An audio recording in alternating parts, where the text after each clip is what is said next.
where Washington comes to talk. 105.9 FM. And AM 630. WMAL.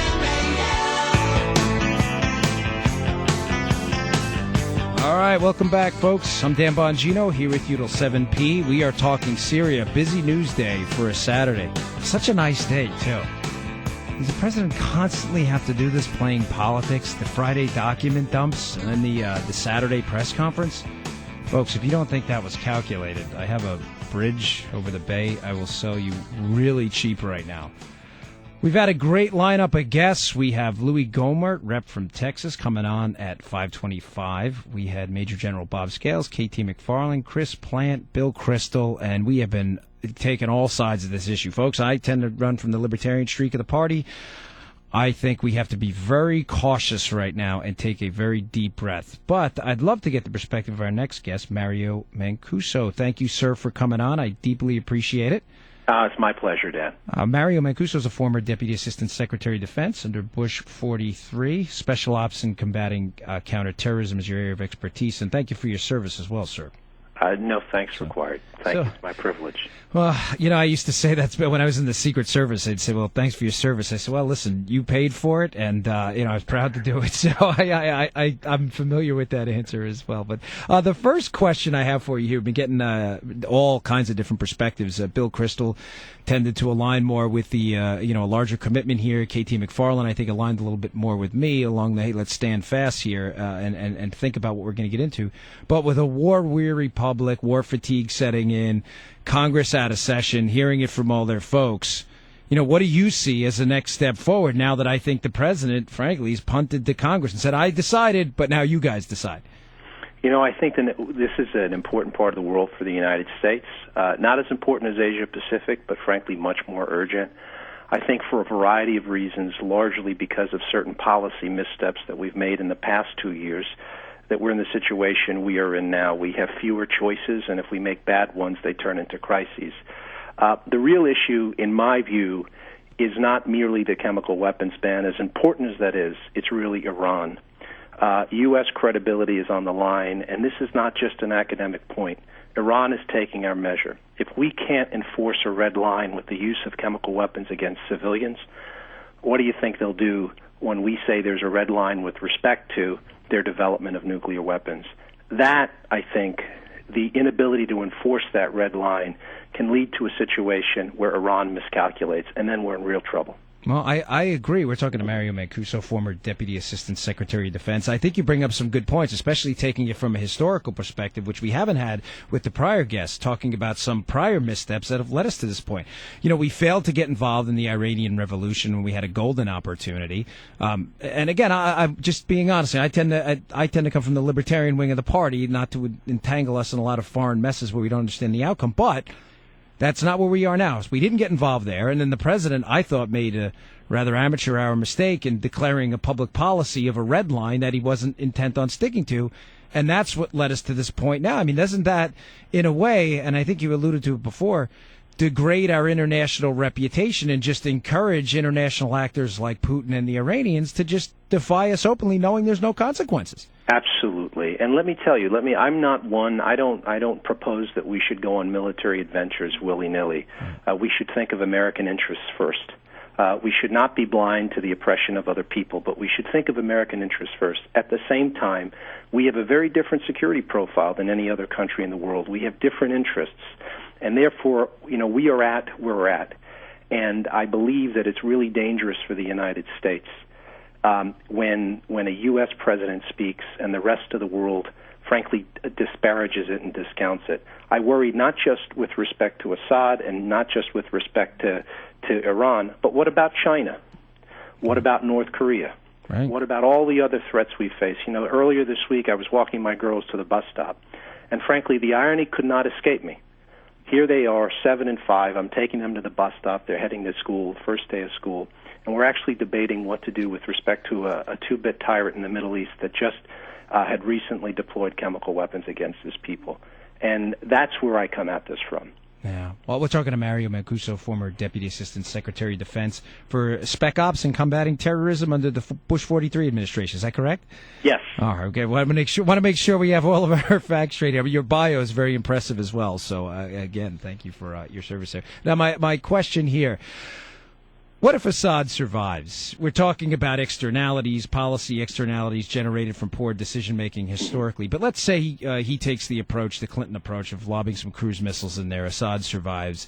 Does Assad not come out of this stronger? And is he not as incentivized with the backing of his Russian proxies at this point to now just stick it out and use chemical weapons again if there's no real consequence?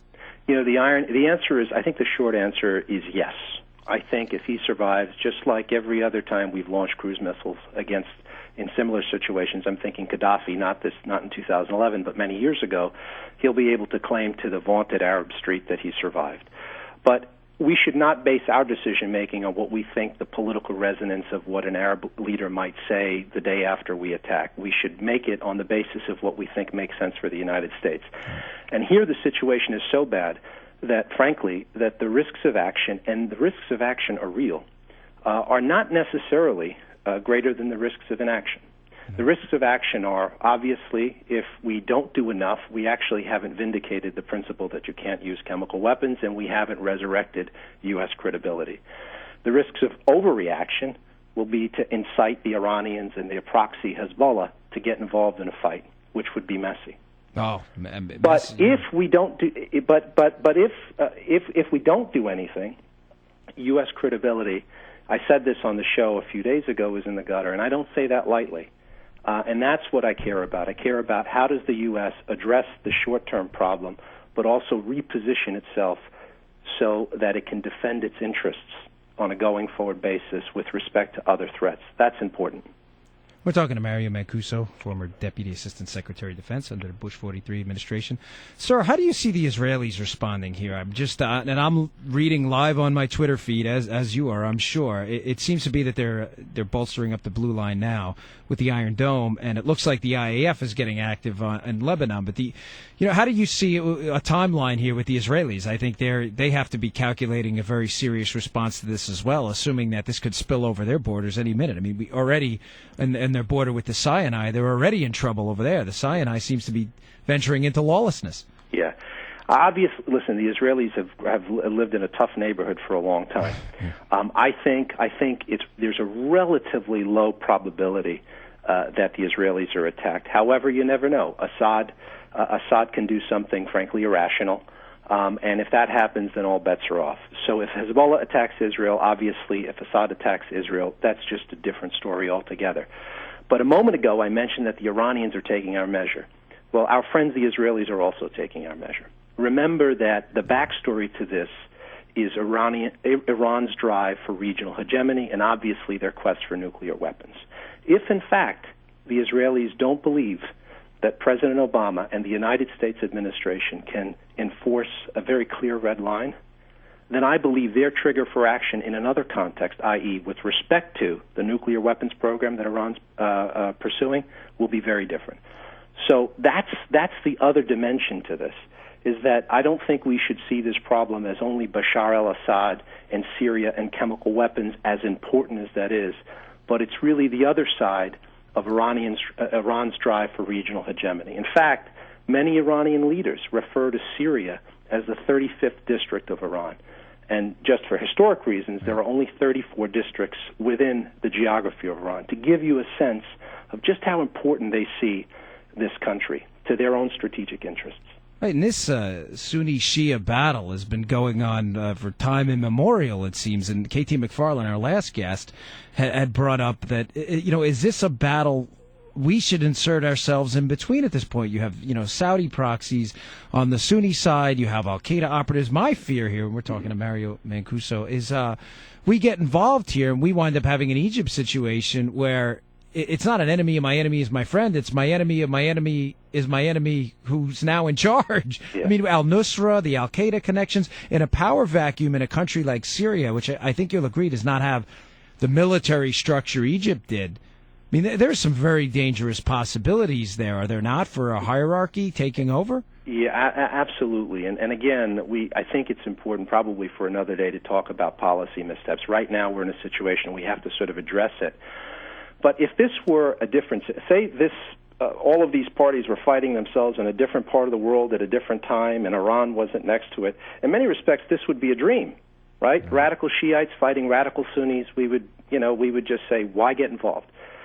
But the reality is that this fight between radical Shiites and radical Sunnis is taking place within a very important part of the world for the United States, and right adjacent to three historic American allies, Israel, Turkey, and Jordan, and adjacent to, at least via Iraq, Iran, a grave challenge to the United States. And that's why it's so complicated. Yeah, I glossed over the question before, and I shouldn't have. I was actually, there was so much good information you were putting out there. I was taking down notes for questions. But you were talking to Mario Mancuso, former Deputy Assistant Secretary of Defense under Bush 43. You had mentioned that you feel that the likelihood of an a Syrian attack spilling over into Israel was low. And what makes you think that? Well, I think it obviously all depends upon what the nature of the U.S. attack is. Right. But if we take the president's words that this will be a narrow attack, which, by the way, I personally don't necessarily support, then I think there's enough. I think the Syrians would reason they can weather the attack, they can get all the benefits of standing up and say that they survived the attack without having to add the complicating element of the Israelis getting into the mix. Because as much as they like rhetorically beating up the Israelis is the best military in that region, by far. Yeah, I think, although it was decades ago, the Six-Day War kind of proved that the IAF is a significant tactical advantage. So, sir, thank you so much for your time. I really appreciate it. Again, I know you're busy, so keep the coffee going and keep that cell phone ready. I'm sure you're going to be in high demand as well. Thank you, sir. Thank you very much, Dan. Thanks. Have a good weekend. You Bye-bye. too. All right, folks. That was Mario Mancuso, the former Deputy Assistant Secretary of Defense in the Bush 43 administration, with some more tremendous insight. We've had some top-notch guests, folks. KT McFarland, Bill Crystal, Chris Plant was on before, and Mario Mancuso just now. And coming up, we have another terrific guest. Kudos to Heather. Terrific job booking guests today. I'm giving her a round of applause. Can you hear that? She was unbelievable. Rep. Louis Gohmert from Texas. Good man. I think it's Texas 1, I'm pretty sure. So 525. You're not going to want to miss this, folks. Stay tuned and give us a call. Stay on the line. Gary in Virginia, Wayne in Stafford. 888-630-9625. I'm Dan Bongino, filling in until 7 p.